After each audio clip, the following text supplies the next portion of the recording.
Hello, and welcome to Non Sequitur News, powered by ohmTown.com. Go over, become a citizen. Today is July 1st, 2024. It's Season 3, Episode 183, and I am Mayor Watt, and that is my co-host, the sentient AI from the future. Good evening, ohmTown citizens. Welcome to Non Sequitur News. Is that what this is? Oh, yeah. Guess we named it, so we might as well do this.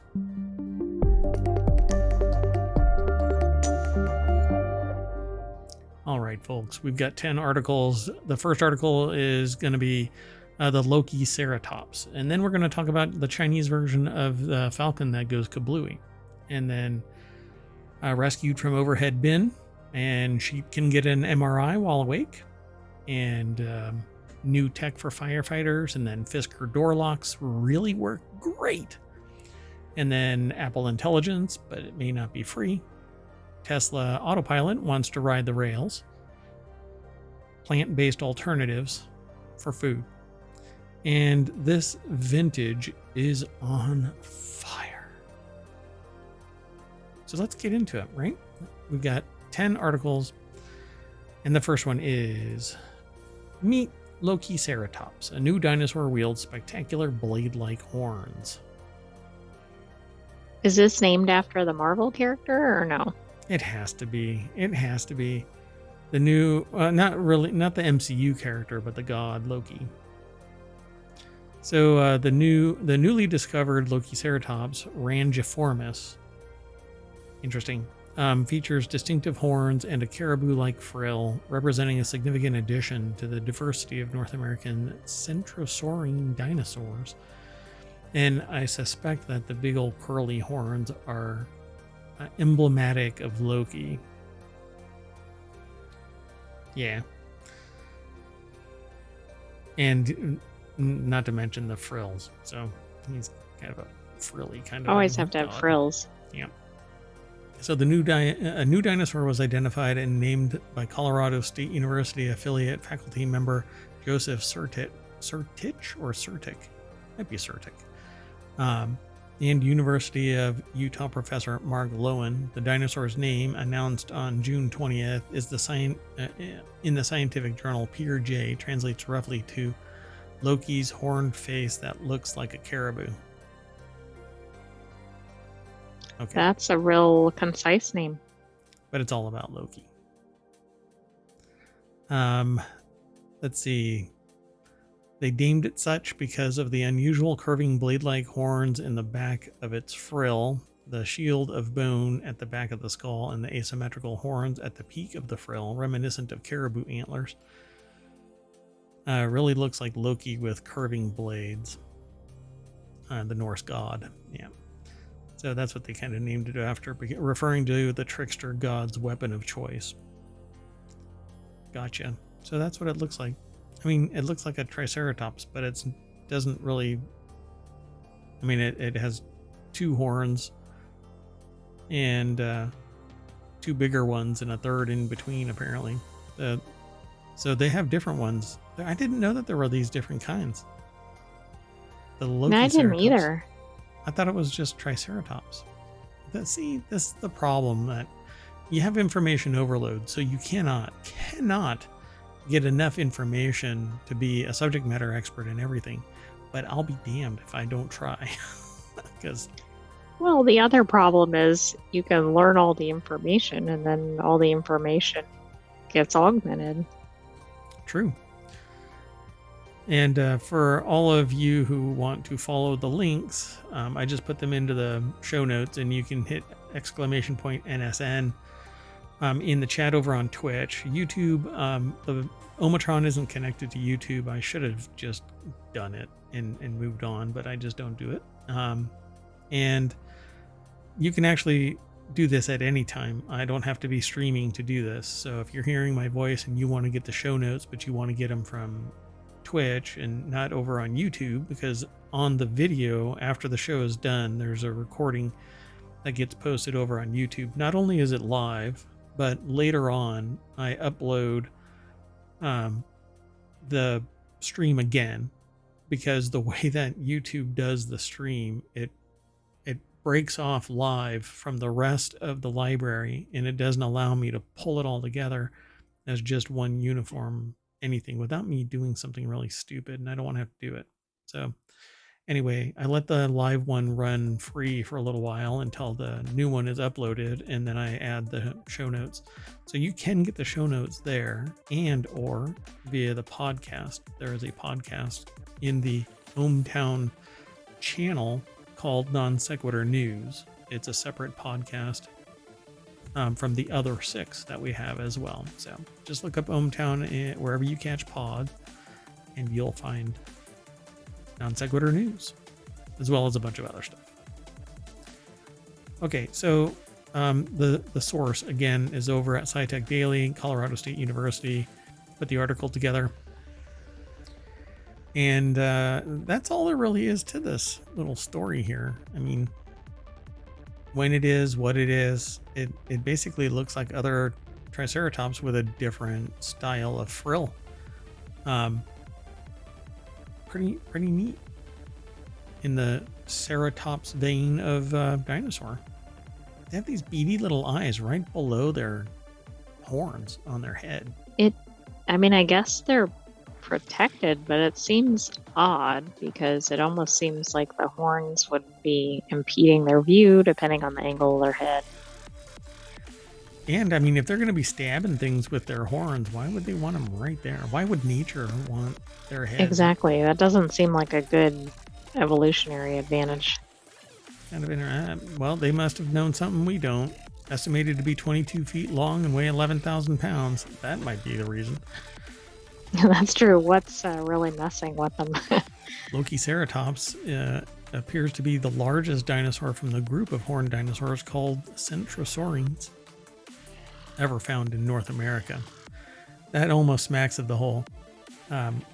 In North America on Friday at 3:53 p.m. or whatever. Hey, we're sharing the same brain cell again, except that you're a sentient AI from the future, so maybe you know that I was going to say that. So this new dinosaur pushes the envelope on bizarre ceratopsian headgear, which is the name of my heavy metal cover band. Sporting the largest frill horns ever seen in a ceratopsian. The skull ornaments are one of the keys to unlocking horned dinosaur diversity and demonstrate the evolutionary selection for showy displays contributed to the dizzying richness of Cretaceous ecosystems. It's really funny. I think the hubris that these were showy displays. Right. Exactly. Maybe they were completely functional. Yeah. Oh, and I really like it when they're all piecemealed together. Like, all right. Yeah, this is how it's supposed to look. All right. This one seems to be kind of wonky, given the picture. Like one is going vertical and one is going off to the side. Yeah, I agree. It's like, all right, you were drunk when you put this together, weren't you? All right. So the study shows that dinosaur diversity has been underestimated and presents the most complete family tree of horned dinosaurs to date. Lokiceratops helps us understand that we are only scratching the surface when it comes to the diversity and relationships within the family tree of horned dinosaurs. No shit news at 7:47. I started the show early today. I wanted to do the show early and rest a little bit longer because my throat is still bothering me. I think the location of the discovery is neat because I'm wondering if it'll go into the dinosaur National Monument, which is in Colorado. Oh, that is interesting. They have Lokiceratops reconstructed and displayed at the Museum of Evolution in Marabou, Denmark. Okay, well, maybe not. That's interesting. Like, how did he get there instead of at the Natural History Museum in Utah? There's another one. Right, I mean, how much for the shipping fees over to Denmark? Oh, man. At least 2 horns and a frill. Let's go on to the next article. It's over in Non Sequitur News, which is the namesake of this show. It's a channel over in ohmTown.com and damn near my mantra. Chinese firm's answer to SpaceX's Falcon 9 blew up in a giant fireball after it accidentally launched during a test. Hey, Joe, did you bolt this thing down? Bolt? Wait, I was supposed to bolt. No. There are bolts on the design? I was fishing, man. What are you talking about? Well, I was trained over at Boeing. There's. Oh no. Oh no. Don't worry, that'll come later. There's another one that. Wait, was that one actually involving a. It was a Boeing 787. Yeah. All right. Don't worry. You kind of jumped the gun. I didn't realize that. I mean, it's hard not to jump onto that comment. Exactly. Yeah. Boeing is pretty prolific when it's in China involved with a SpaceX rocket. Yeah, we're just making jokes, folks, because we know that China doesn't want Boeing over there. Anyway, the Long March 4C, because the bolts were missing from the platform to hold down the answer to SpaceX Falcon 9's rocket. It makes sense once I actually read the damn story, right, Mayor Watt? Anyway, the Long March 4C rocket. Non-sequitur news. Yeah, keep on going. Yeah. The associative thinking. Look it up. On June 30th, the Chinese private space firm Tianbing, if I'm probably pronouncing it incorrectly, but Tianbing Aerospace Technology said its Tianlong 3 rocket accidentally launched during its engine test. And like the AI said, bolts brought to you by Boeing. The Chinese space firm Tianbing Aerospace Technology said it accidentally launched a rocket that it was testing. It's designed as a rival to SpaceX's Falcon 9 with a similar takeoff mass and reflight, but a stationary engine test on Sunday saw it lift off and then crash into a mountain. Okay, that part answers it, because I'm like, if they're testing it, shouldn't it be launching? But not if it was a stationary test. It was a spontaneously in motion stationary test. Matthew, and then a spontaneous disassembly. Oh no, that's never good when it involves any kind of transportation. Yeah, or really, probably much of anything. Yeah, and also the researchers said that, or the investigator said that it was 100% blamed on excessive speed. Matthew Lowe over at BusinessInsider.com. That's because it wasn't stationary. Correct. They use some funky fuel over there, by the way. It has this really bad orange, almost evil kind of a exhaust. There's some of the videos that I've seen make it really creepy. That looks bad. I mean, it just doesn't look like it's something that should be in the air.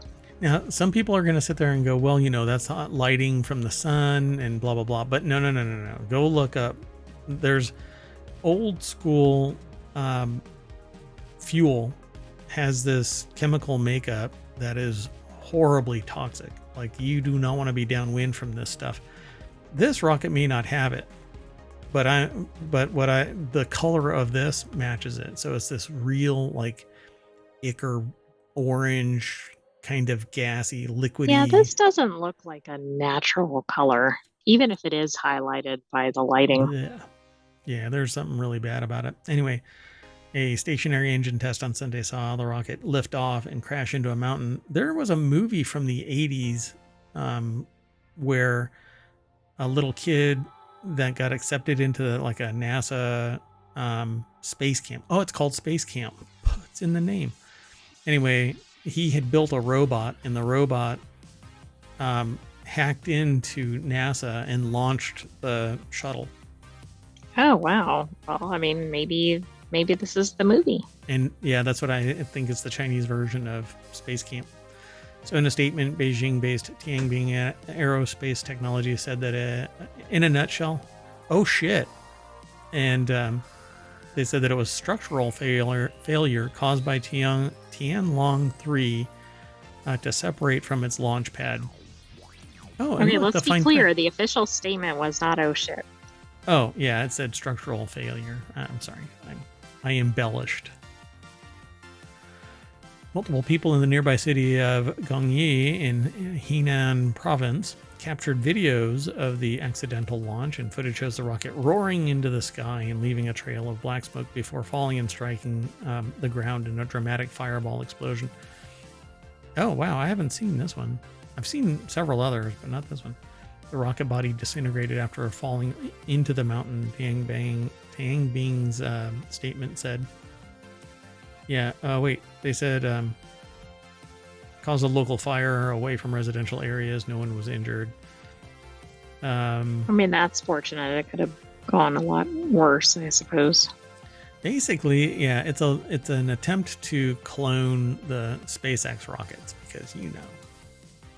Anyway. Oh, there we go. The Tianlong 2 is fueled by coal-based kerosene. But there's something else in it that makes it this really horrible orangey version. So I don't know. I can't describe it more than that. But if you look it up, you'll find it. It's pretty wild that. Oh, look, they're doing that. Let's clone exactly what they're doing. But hey, maybe everybody does that, right? Everybody does that. Looks at other people and then says, I'm going to do that. Can't do that with AI, though. AI, you're a bastard. But that's true. It may be hydrazine. Hydrazine is it. Yeah. It is this horrible chemical. So Musk's Falcon 9 also had a lot of explosions at the beginning.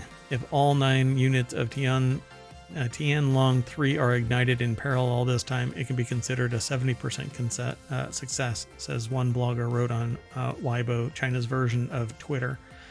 To me, I'm like, yeah, it's a whole lot easier to make it if you're looking at everybody else and going, hey, let's clone that. Let's clone that. Let's clone that. All right, let's keep going. We might have found the bolts. Well, at least one passenger in an overhead bin might have found the bolts. Maybe that's what they were doing in the bin. That's right. Looking for them. Yeah. The next article is over in Non-Sequitur News. Boeing 787 hits severe turbulence. Passenger rescued from overhead bin. Jesus. Every time I read this, I go, my God. I'm kind of worried as to how they got in the bin. Like, did they go there voluntarily? How is this company's stock even remotely? I mean, it has to be so diverse and so entrenched in like as a defense contractor, as an industrial enterprise partner, that it's right. They have so many lines of business. Yeah, that planes could fall out of the sky and its stock would be okay. Knock on wood. Anyway, Boeing 787 hits turbulence and a passenger had to be rescued from overhead bin. Some people were caught on the ceiling. Apparently, quote unquote, people flew. Was there a Velcro thing on the top of the plane? Their shirt got hooked on something and they're stuck up there. Hey, Joe, can you get me down? Excuse me, flight crew, stewardess. Wait, what do they call them? Flight attendant. Oh, flight attendant. That's right. Oh, where they press in the call button, but they were like, they couldn't find them, and they're like, no, look up. Look up. Yeah. They're a foot above you. So the Air Europa flight from Spain to Uruguay had to be diverted to Brazil, although it may have just been diverted to Brazil. Yeah, severe turbulence. We keep hearing about severe turbulence now. So is that a climate change issue? I actually think it is, because I think we had a separate article about like why is turbulence occurring so much. It's not just that it's being reported more, it's actually happening more. Happening more, yeah. Like these shear winds, when planes are flying into various areas, they're basically pushing the plane somewhere because it's such a big gust in one direction. So Jesus Mesa over at Newsweek.com put the article together. Oh, they're not even kidding. There's pictures of the person laying in the bin. They had to help the person down. Wow. This is really insane. I don't think I've ever seen this. I mean, we've obviously seen things go awry with flights, but this is something new. Yeah. Now, we've reported out from one of our aggregated sources how a woman tried to hide herself inside a luggage bin. But this one is interesting because you can actually see the person like stuck over it. And then another picture of the person being let down. And there's video. So images. I'm not sure we want to play the video. Yeah, I won't. It's okay. So images she uploaded to the platform showed panels in the upper part of the cabin removed with pipes and internal parts of the plane visible. Oh, wow. Oh my gosh. Yeah. So those who did not have a seatbelt flew, and some remained hooked to the ceiling. It lasted about 3.5 seconds. A long time after that, there was very slight turbulence, barely felt, and suddenly the plane abruptly falls, and we all rise. So the airline added that it'll remain under inspection to determine the extent of the damage. Another aircraft was scheduled to leave Madrid on Monday afternoon to pick up the passengers in Natal and continue its journey to Montevideo. Then they talk about other aircraft, and let's just say, with the frequency of a cheap ham radio, these events are occurring seemingly more and more. It's like the airline's equivalent of trains derailing. And again, I don't think that it's about... Yes, we're seeing more and more of this.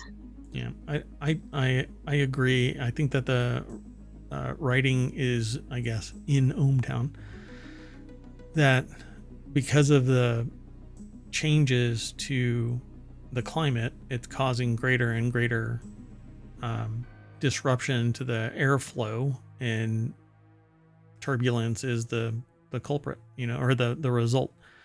I mean, we're watching right now a Category 4 hurricane that's on the edge of Category 5, a full month before a Category 4 has ever formed. Well, absolutely. And this is even, if I read it correctly, this is even early for a hurricane to form, let alone a major hurricane. Like, we're breaking all kinds of records, and that's not a good thing. Yeah, this is a Category 4 earlier in the season than ever before. Pretty amazing. And right now, I think it's like 7 miles per hour below the Cat 5 level. So, and I suspect that it's going to...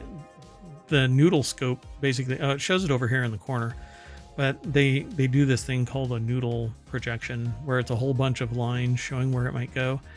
And if this thing pulls itself up into the Gulf and heads towards like Texas and New Orleans, like anywhere Florida, in the Gulf Coast, I think that will be disastrous, because it's all low-lying areas, and some of those areas haven't recovered from previous hurricanes, not fully. That's right. But if it goes straight and goes over this little tip here, then it'll diminish dramatically. But if it gets up into the warmer waters, boy, oh boy, oh boy, oh boy. True, but the other problem is if it hits certain areas that aren't as sturdy infrastructure, that's going to be problematic too. Yeah. Let's just hope it stays out in the water. Yeah, good luck. Let's go on to the next article. This next article is over in the Mobile Channel. Researchers train sheep to complete awake MRI imaging. Hell, you can't do that with some humans. So magnetic resonance imaging is a technique commonly used to explore the brains of sheep. I guess you can refer to some people as sheep. Until now. I wonder how the sheep have figured out how to do it. You do that. Woosah. Maybe they can train the humans. Yeah. I think that's what they're going to end up doing. Until now, everybody gets a comfort sheep, and you just hug it while you're getting your MRI. It sits off to the side and jumps back and forth over a fence, and it relaxes you. Oh, I see. Okay, there you go. Yeah. And every time it does it, it puts a different number on. I did it 1 time. I did it 2 times.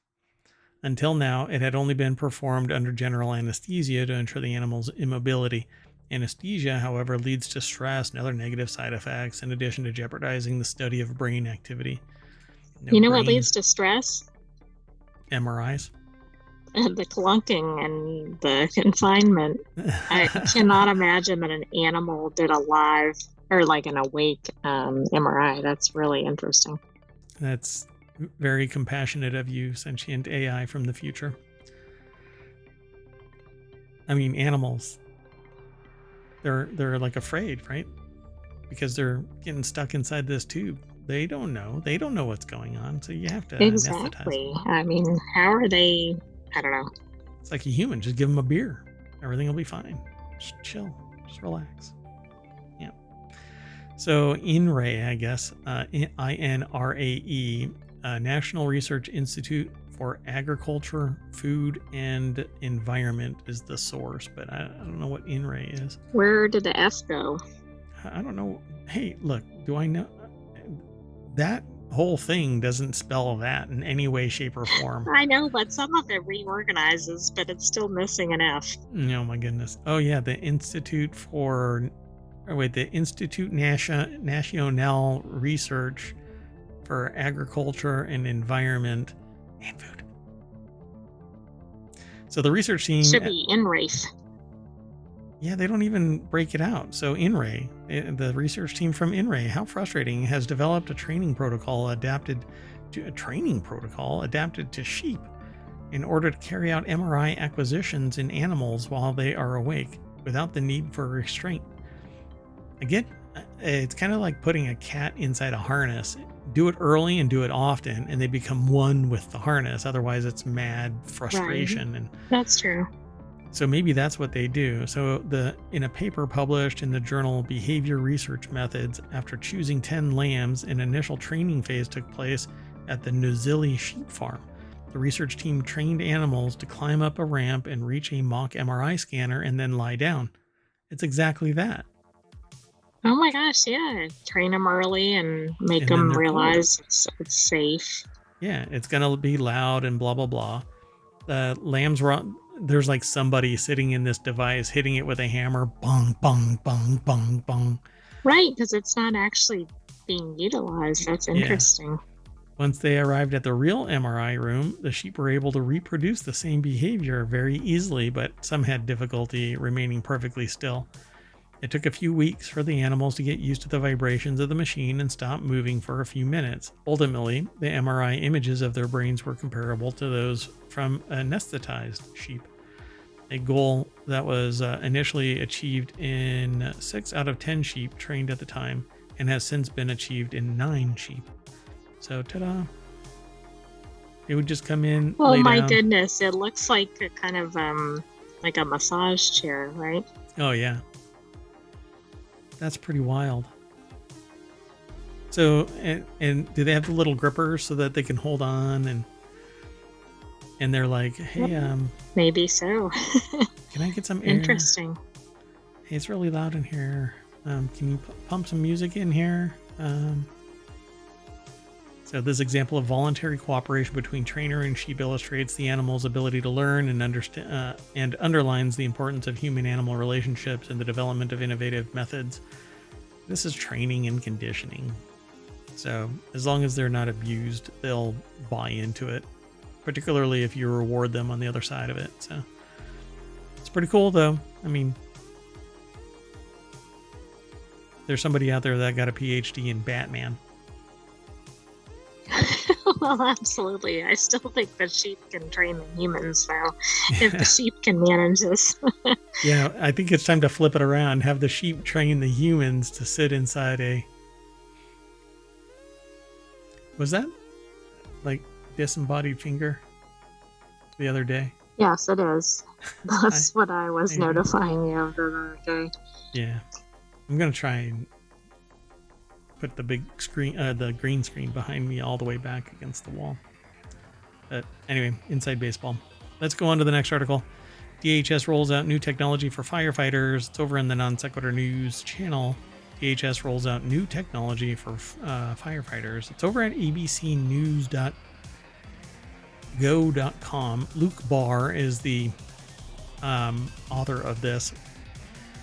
And they have a video. I don't know if it's actually applicable to this, but it says wildfires threaten California homes and businesses. I don't know if that's actually appropriate still. but it is from today. A helmet-mounted indoor visualization and navigation device that allows first responders to see through the dark smoke could soon be available to fire departments around the country, according to the Department of Homeland Security. I'm pretty sure this uses like millimeter wave scanners. The Department of Science and Technology Directorate is opening applications for fire departments around the country to apply for technology developed by an Austin, Texas startup, Quake Technologies. The technology was developed by Quake along with the DHS. The DHS? Is it the DHS? Is it the Ohio State? The Department of Homeland Security through a 2020 contract to develop fire safety technology. The device is called See-Through, according to the department. We know improved equipment and technology for first responders will help save lives and protect firefighters. Through collaborative partnerships with industry, S&T supports the development of devices like See-Through that address challenges we know exist for first responders, and we're leveraging emerging technology to meet that most urgent need. There are 400 prototype devices available for fire departments to apply for. The device is hands-free, lightweight, and has a high-powered or high-speed thermal camera mounted to the device, and similar to those firefighters currently use, which captures surroundings. I mean, this could really reduce, if this was widely deployed, it could really reduce accidents among firefighters, and I imagine it would help with rescues, right? Oh yeah, particularly if the technology and the availability of the information of the establishment that they're entering is matched up. So these thermal cameras look like they have edge detection and highlighting, so they don't care about the color. What they care about is where the fire is, where the heat is, and where the edges of the facility is. And so if you're in there, there's localized tracking and they have a floor plan, then people outside can know exactly where the firefighters are inside, and the firefighters inside can see exactly where rooms are so they can clear systematically and holistically, like everything can be cleared.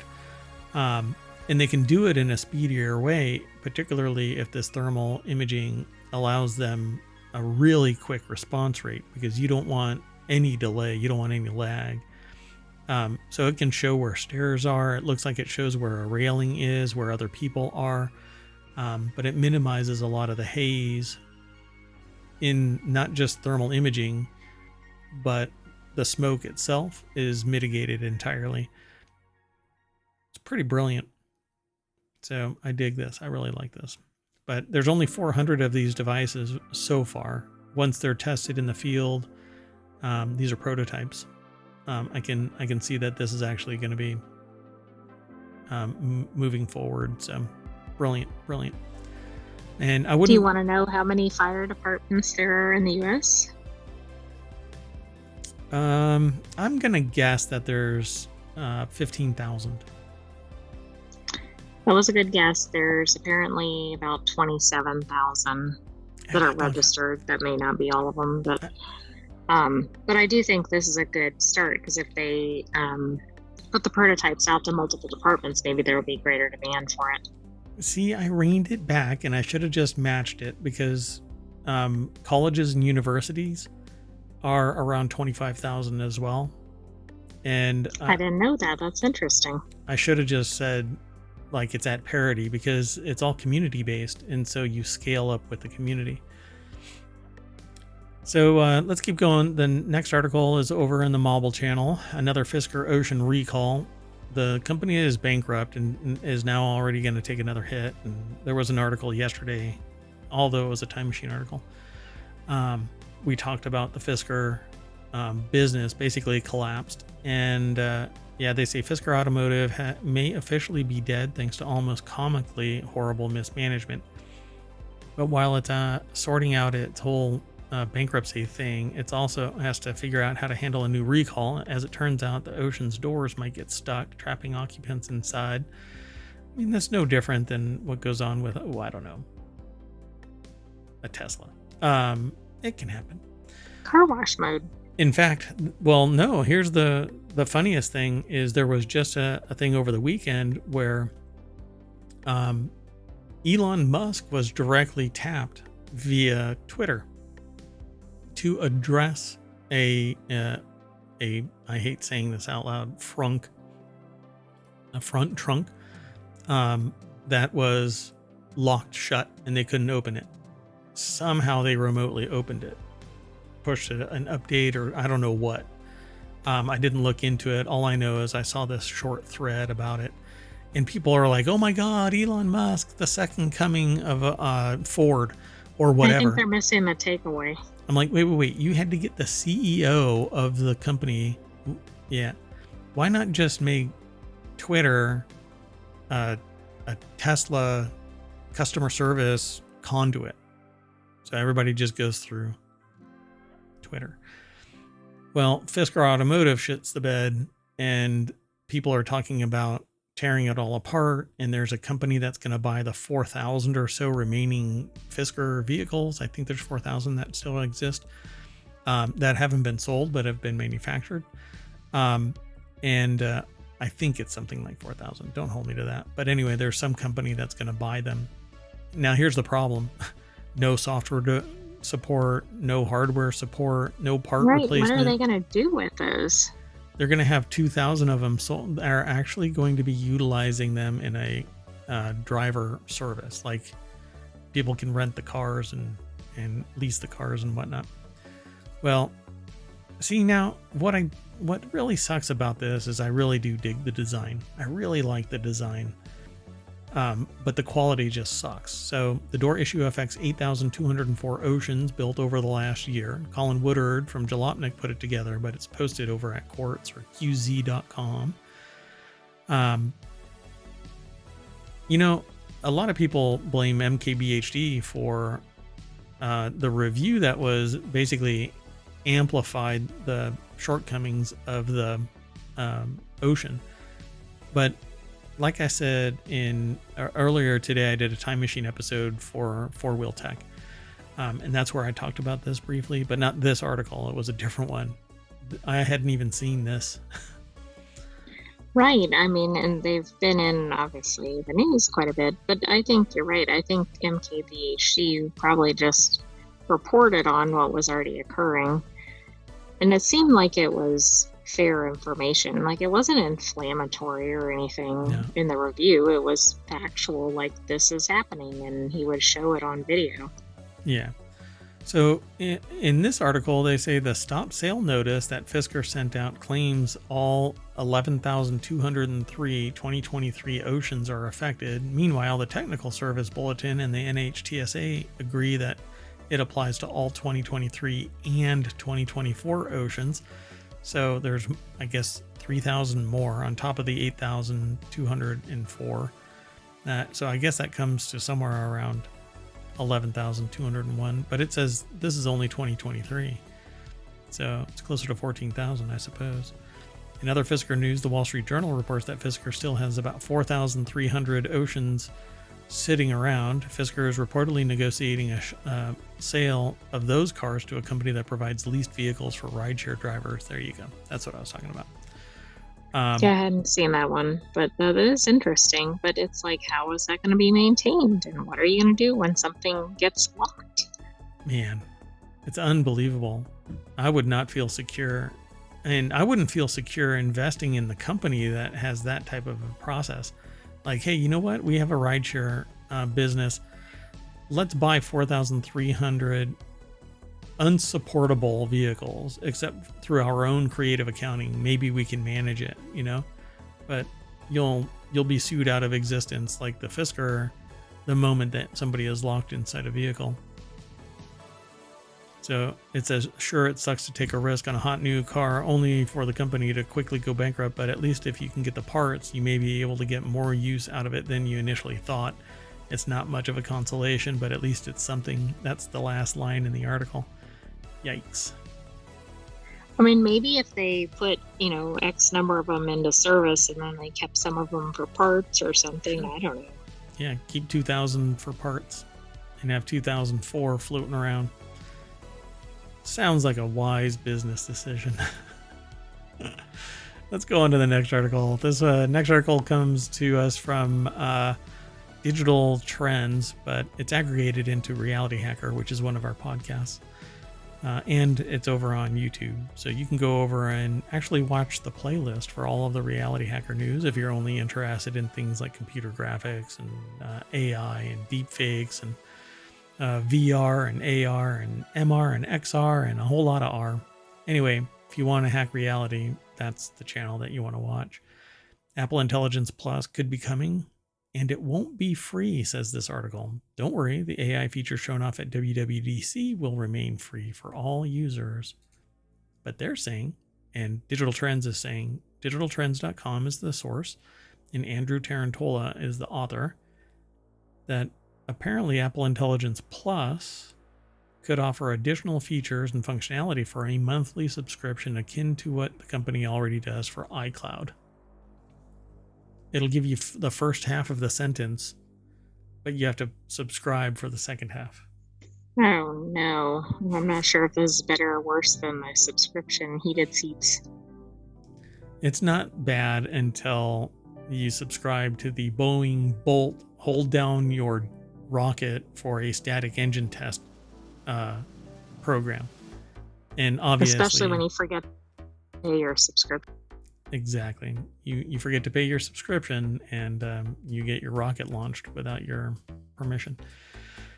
Apple's been somewhat hamstrung by its own success as of late. Its devices last longer than ever, and even multiple release generations later remained capable of running the most recent operating systems. This, by the way, is probably because of the EU forcing backward compatibility with the operating system instead of forcing people to update to the latest hardware to match the software.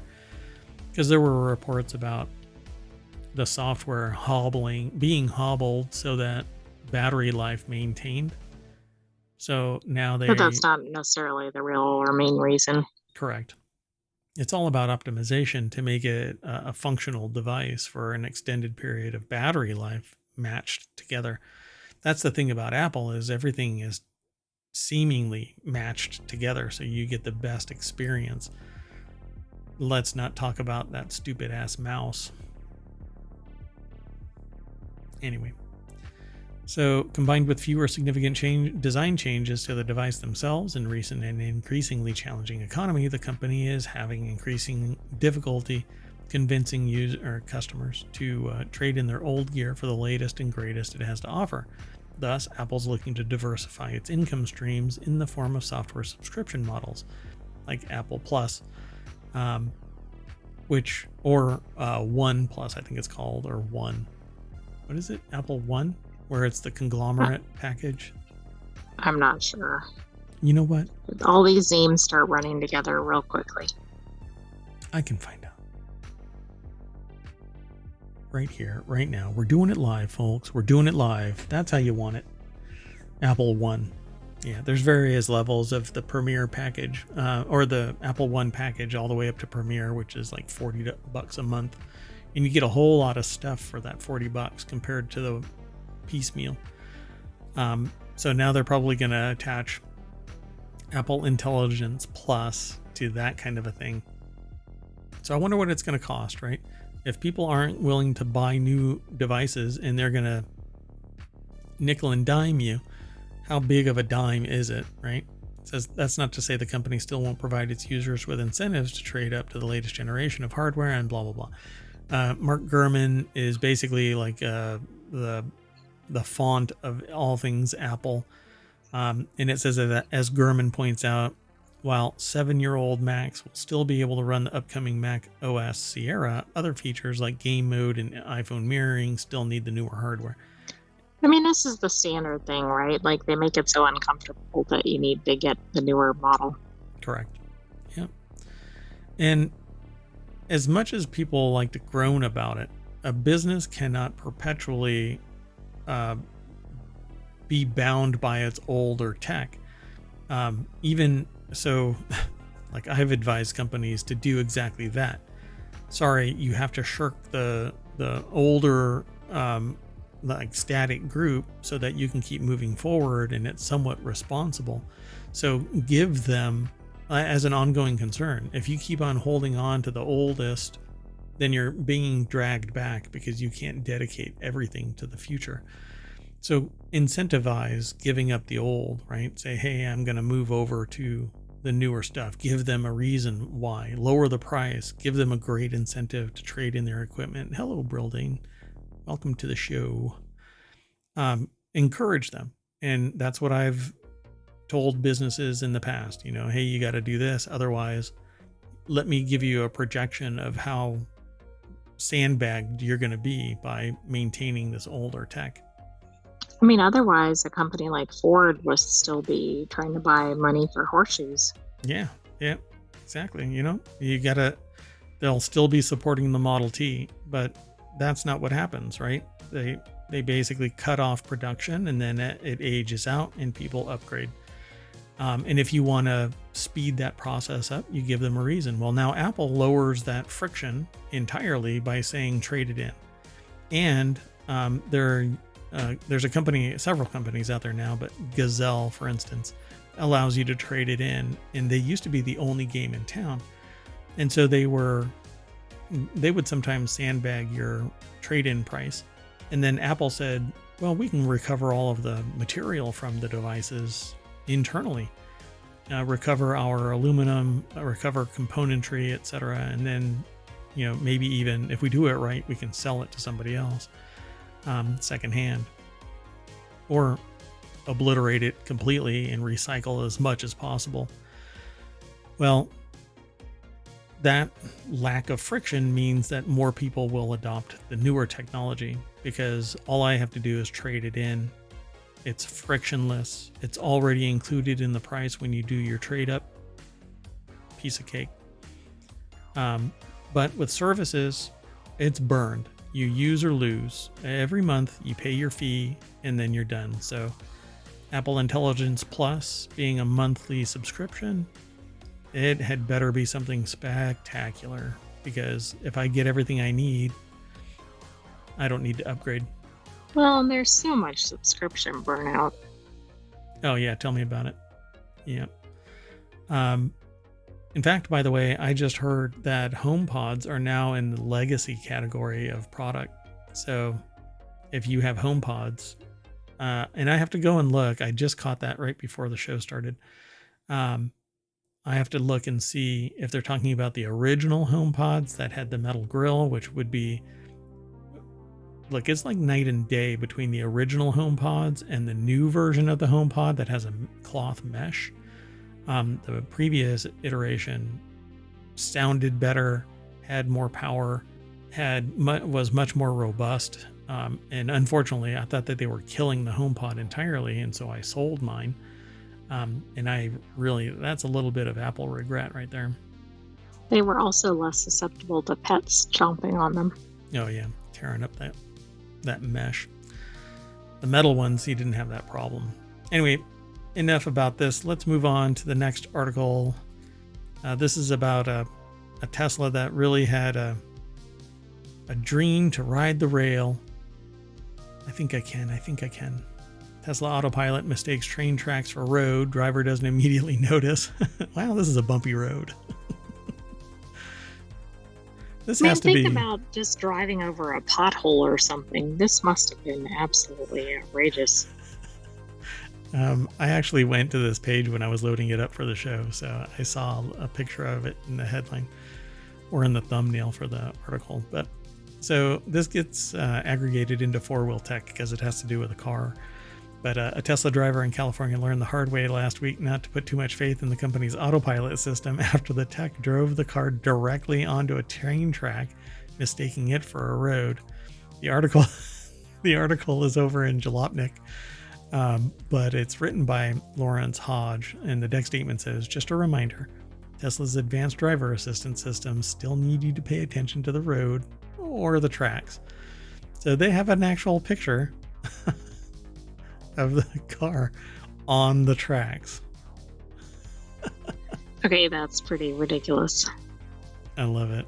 It is so awesome. Mom, I want to ride the rails. No, you're Yeah, a Tesla. exactly. So the incident happened in Woodland, California, a small city 15 miles outside of Sacramento. In a Facebook post, the Woodland Police Department warned Tesla drivers to stay vigilant while using Tesla's Autopilot feature. It's a beta. You're the beta testers, i.e. the victims or potential victims. Imagine if a train was coming down this track. Absolutely. It wouldn't do you stop think the car had like the wrong maps? Like we've had other articles about that. I've no idea what this could have possibly imagined. And what's really going to be funny is the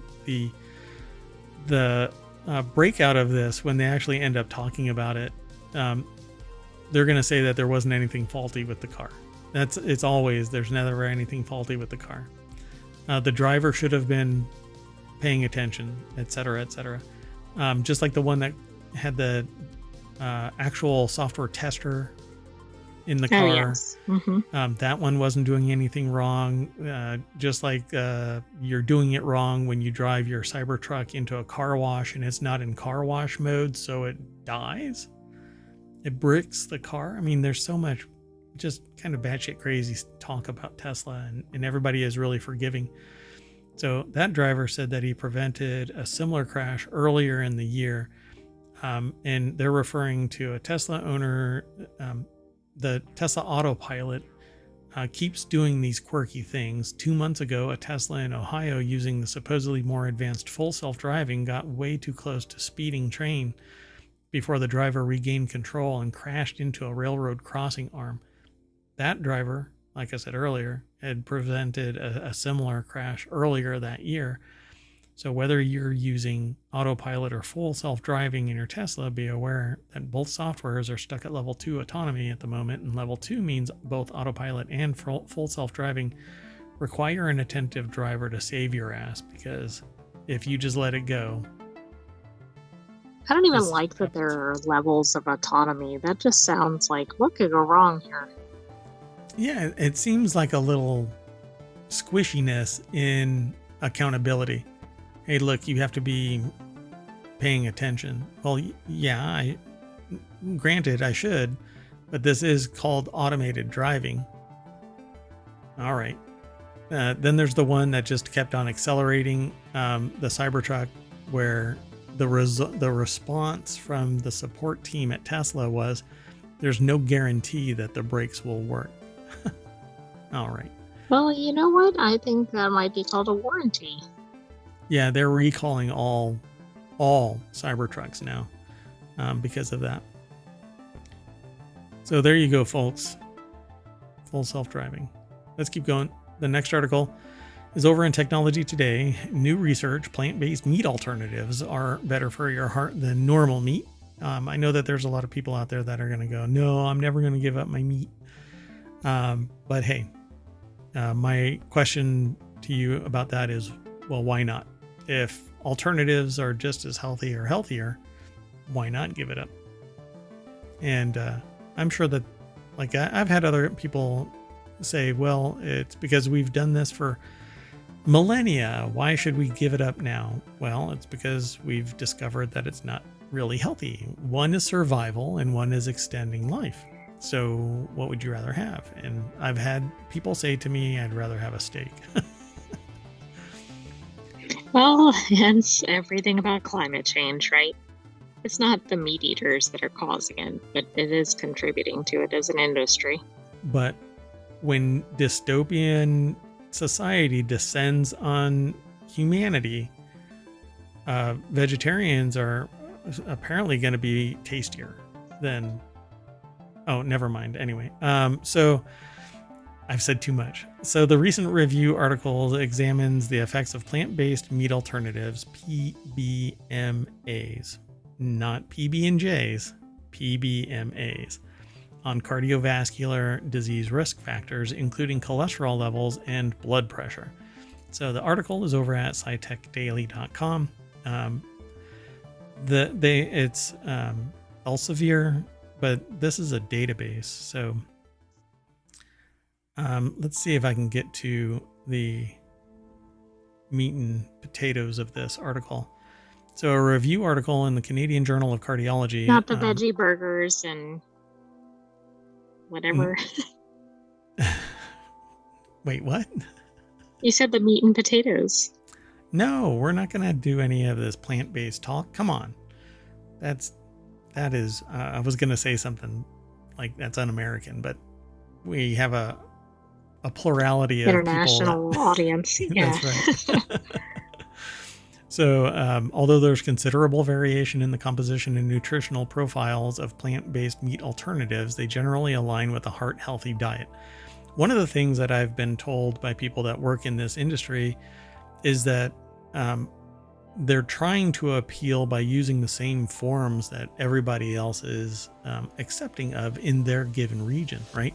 So you make tofu based patties, but I think that we're doing it wrong, that we really should make new forms as approachable as possible and not just say, oh, the only way that we like eating stuff is in a patty form or whatever. So, eat a vegetarian meal like a curry and rice with all plant-based substances, materials, items, whatever you want to refer to them as, and don't try to make a burger out of plant-based foods, because then the perception is that it's going to taste like a burger. And let me tell you, anybody who says that any of these replacements taste like a burger must not have ever had a burger. Well, that's probably true, or hasn't had a burger in so long they don't know what a burger tastes like. Yeah, I have yet to have anything that is a meat alternative that says that it tastes like a burger. But you know what? Give me tofu all day long. So they basically go on over and over again throughout this article saying that it's better for your cardiovascular system. There is substantial variability in the contents and nutritional profiles of plant-based meat alternatives, so PBMAs. On average, PBMAs tend to be more heart-healthy nutritional profile than meat, although the high sodium content of some products may be of concern, but it depends on your biology. Not everybody falls prey to salt. For instance, I like data. I like stats, particularly about health. And so I've never addressed my sodium level, but I know in comparisons with other people who do the same thing that I do regarding health data, they have high salt, and we've compared our diets, and we have almost the same exact diet. And there isn't enough deviation to show such a big qualification or disparity between our two diets and the salt metric in our CBCs. So it's really genetics and your maybe exercise and other things that play a role in it. So if you're going to switch over to plant-based, then get blood tests and periodically to see if it's making an impact. PBMAs have been shown to improve some cardiovascular risk factors, including cholesterol levels, several randomized controlled trials. And that's another one of those things that is, a lot of it is genetic. So cholesterol levels, if your body has the ability to clear out cholesterol better, you will never fall prey to cholesterol level buildup. PBMAs have not been shown to raise blood pressure despite the high sodium content of some products. And there is currently a lack of long-term research evaluating how these alternatives may affect the risk of developing a heart attack or a stroke, except that you can look at all of the other cultures that are vegetarian in nature, like India, which is primarily vegetarian, and many other countries. Japan has a high vegetarian component, short of those who eat fish. And you don't necessarily find a high heart attack or stroke ratio compared to others. So I think that there is long-term research. It's called Societies. And it says that there's currently little research on the healthfulness of some common components of PBMAs, such as vital wheat gluten, which is, I say, Satan or Satan. Right. And some people who look at it go, yeah, that is Satan. Anyway, they talk about gaps in the research, and there should always be research, fundamental research that's done on this, mainly because we're trying to take what would be natural food stuffs and then convert them into something other than their natural form, like, well, meat patties. And when we keep on over processing stuff, then it becomes bad for us, arguably. There's a lot of highly processed stuff that's arguably good, like medicine. Well, and a lot of food research varies over time, and something that's viewed as healthy is not at a later time. And yeah, and then later on, yep. Give anything that's healthy 5 years of research, and then they go, oh shit. We discovered this. That little third arm you're growing right in the middle of your shoulders. Yeah, that's because you've been following our previous advice 5 years ago. Let's keep going. The next article and the last one for non sequitur news today, because we started early, is it's in the Order of the Grape, or a channel that focuses on wine. And although we don't really talk about it a lot, we aggregate content into it over at ohmTown.com. So if you're interested in that kind of thing, go over to ohmTown. And there's a bunch of them. So Order of the Bean, Order of the Brew, Order of the Grape, Leaf, Still, and we have other things. But essentially they focus on a particular component. In this case, wine. A winery turned its smoke-tainted Pinot Noir into barbecue sauce. Thought this was brilliant. So, kind of turning lemons into lemonade. So, the 2022 wildfires in Oregon's Willamette Valley destroyed over 1 million acres and left multiple vineyards with vine damage that would eventually lead to smoke-tainted wine, which I think is kind of interesting. The grapes themselves absorbed the smoke. So rather than lose money in the flawed wine, some wineries instead turn their tainted grapes into spirits, while others, like Durant Vineyards, went in a more grill-oriented direction. So I'm going to jump right on over to vinepair.com. I'm hungry and I want some wine, but that's okay. Olivia White is the author. And if you're really interested in this kind of stuff, they have some great articles over at vinepair.com. But we talk about them and we aggregate some of it over here at ohmTown.com. So, it takes about 3 years for vines to mature. And obviously, depending on what type of wine you're making, it could be a long process. So, I mean, this isn't something like, oh, well, something's down for a month or whatever. This can be years down the drain. So I think it's a very interesting pivot. That is really interesting. Yeah, they basically said rather than lose money on the flawed wine, some wineries turned their tainted grapes into spirits while others turned it into something else. So the reason why they would turn it into spirits is because no matter what it is, the impurities that are in the grapes, once they're fermented, are distilled out.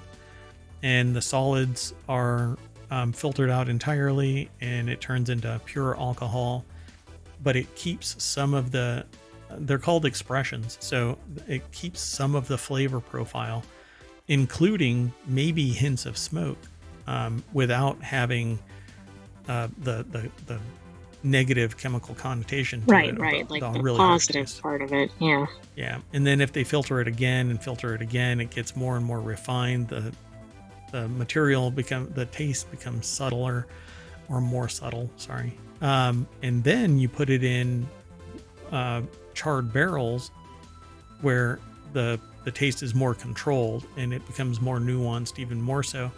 That's why they do spirits, and that's why they put it in barrels. Sometimes they're charred, sometimes they're not. But turning it into they actually said they thought about making brandy from the impacted wine, which they could still do.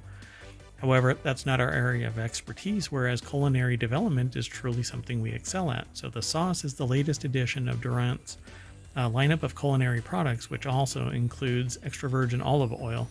The vineyard also operates Oregon's only commercial olive mill, which is really interesting because olives are taking it to the chin in Italy. Oh, I also think it's interesting because I didn't know most wineries diversified. I did not know that either. I don't know of any wineries that diversify like that. You can distill vinegars and oils and other things, but that would actually, I mean, a lot of distilleries have the ability to do things like that. But according to the brand, the Pinot Noir barbecue sauce also delivers hints of allspice, clove, smoked chipotle chilies, and black pepper.